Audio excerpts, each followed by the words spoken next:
Please welcome Oprah Winfrey.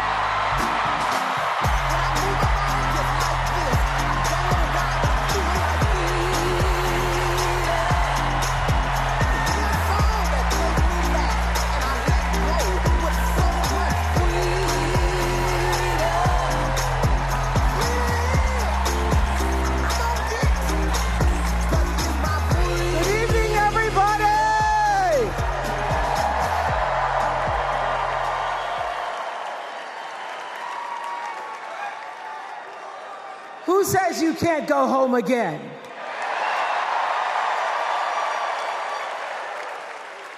After watching the Obamas last night, that was some epic fire, wasn't it? Some epic fire. We're now so fired up, we can't wait to leave here and do something.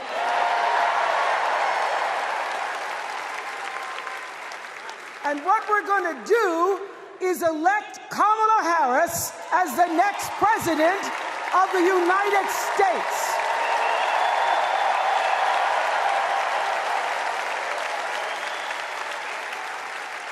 I am so honored to have been asked to speak on tonight's theme about what matters most to me, to you, and all of us Americans: freedom.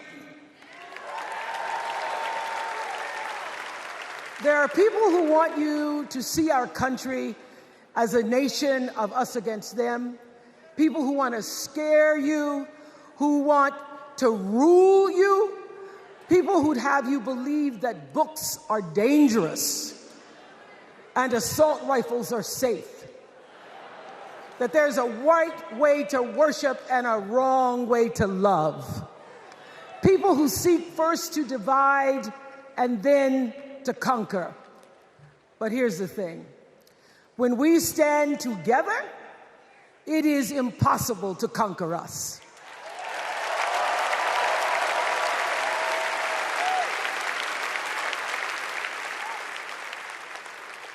In the words of an extraordinary American, the late Congressman John Lewis,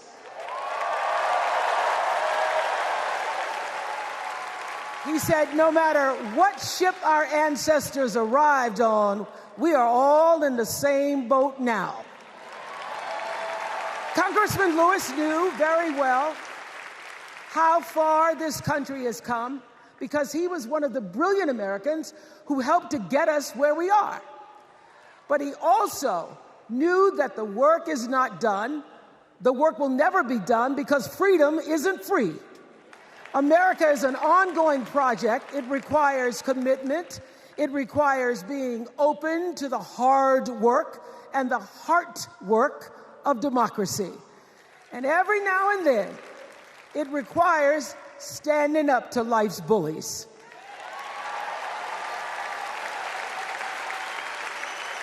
I know this. I've lived in Mississippi, in Tennessee, in Wisconsin, Maryland, Indiana, Florida, Hawaii, Colorado, California, and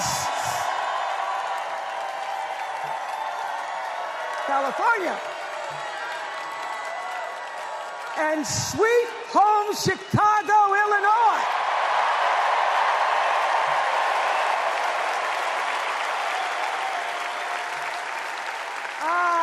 Have actually traveled this country from the redwood forests, love those redwoods, to the Gulf Stream waters.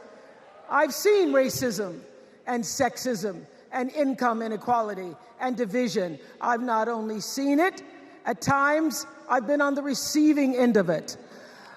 But more often than not, what I've witnessed and experienced are human beings, both conservative and liberal, who may not agree with each other, but who'd still help you in a heartbeat if you were in trouble. These are the people who make me proud to say that I am an American.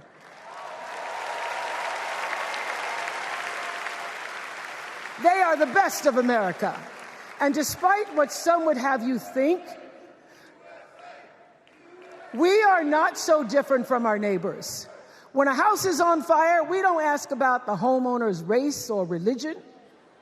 We don't wonder who their partner is or how they voted. No.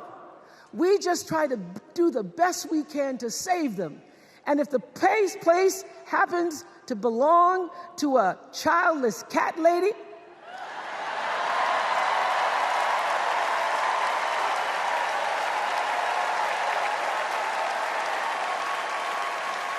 well, we try to get that cat out too.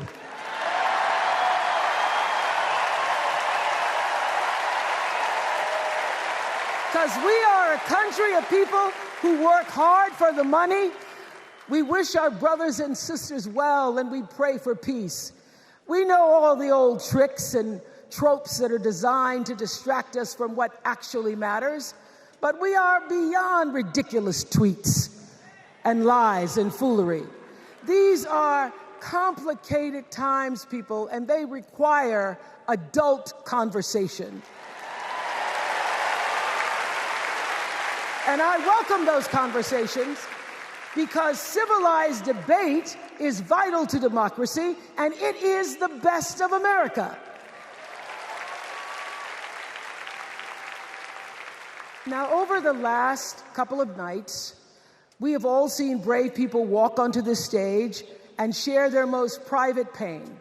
Amanda and Josh, Caitlin, Hadley, they told us their stories of rape and incest and near-death experiences from having the state deny them the abortion that their doctor explained was medically necessary. And they've told us these things for one reason, and that is to keep what happened to them from happening to anybody else. Because if you do not have autonomy over this, if you cannot control when and how you choose to bring your children into this world and how they are raised and supported, there is no American dream.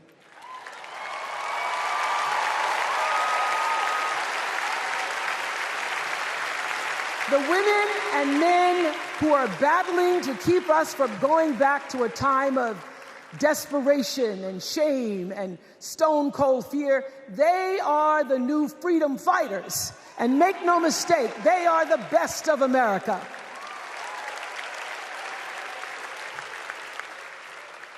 I want to talk now about somebody who's not with us tonight.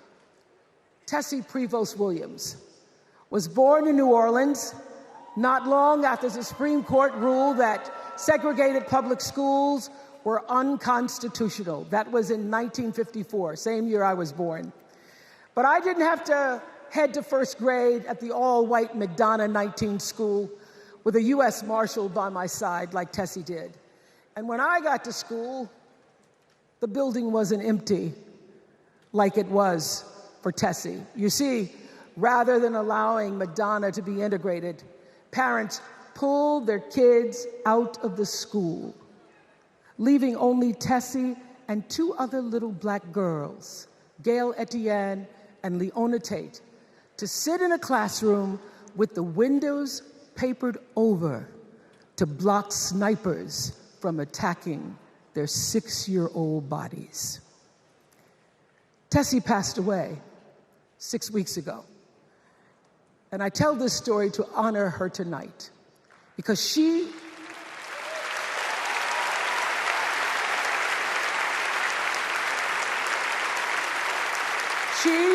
like Ruby Bridges and her friends, Leona and Gail, the New Orleans Four, they were called. They broke barriers, and they paid dearly for it. But it was the grace and guts and courage of women like Tessie Prevost Williams that paved the way for another young girl who 9 years later became part of the second class to integrate the public schools in Berkeley, California.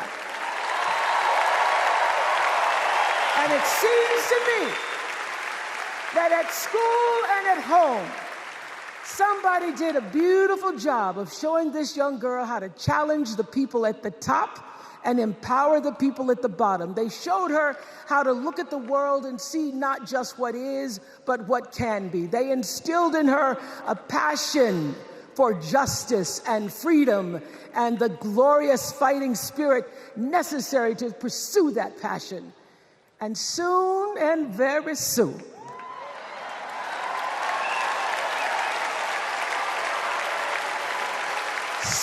very soon, we're going to be teaching our daughters and sons about how this child of an Indian mother and a Jamaican father, two idealistic, energetic immigrants,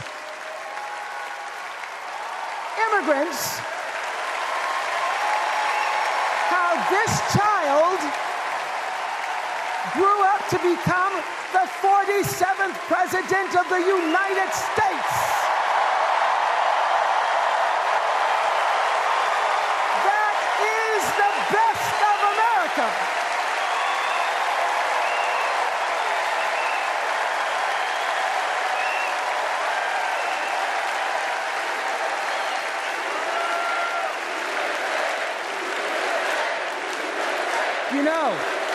You know, let me tell you this.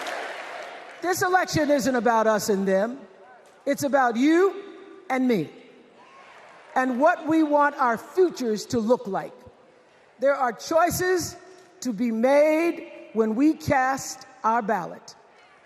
Now, there's a certain candidate that says if we just go to the polls this one time, that we'll never have to do it again. Well, you know what? You're looking at a registered independent who's proud to vote again and again and again because I'm an American and that's what Americans do. Voting is the best of America. And I have always, since I was eligible to vote, I've always voted my values. And that is what is needed in this election now more than ever. So I'm calling on all you independents and all you undecideds. You know this is true. You know I'm telling you the truth, that values and character matter most of all. In leadership and in life. And more than anything, you know this is true, that decency and respect are on the ballot in 2024.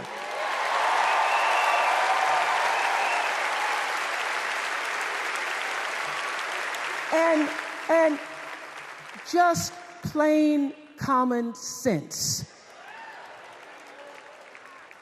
Common sense tells you that Kamala Harris and Tim Walz can give us decency and respect.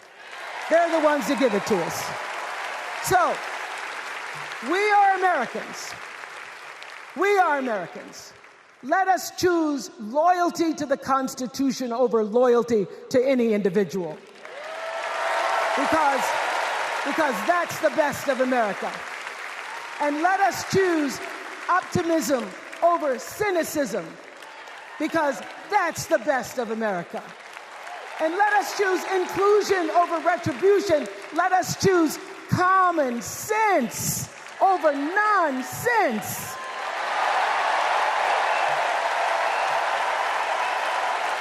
Because that's the best of America. And let us choose the sweet promise of tomorrow over the bitter return to yesterday. We won't go back. We won't be set back, pushed back, bullied back, kicked back. We're not going back.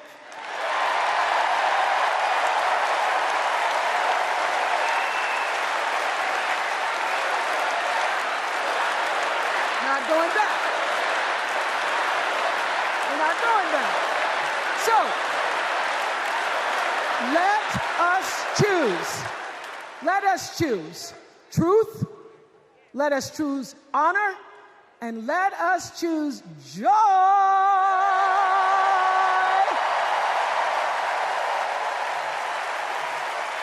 because that's the best of America. But more than anything else, let us choose freedom. Why? Because that's the best of America. We're all Americans, and together, let's all choose Kamala Harris.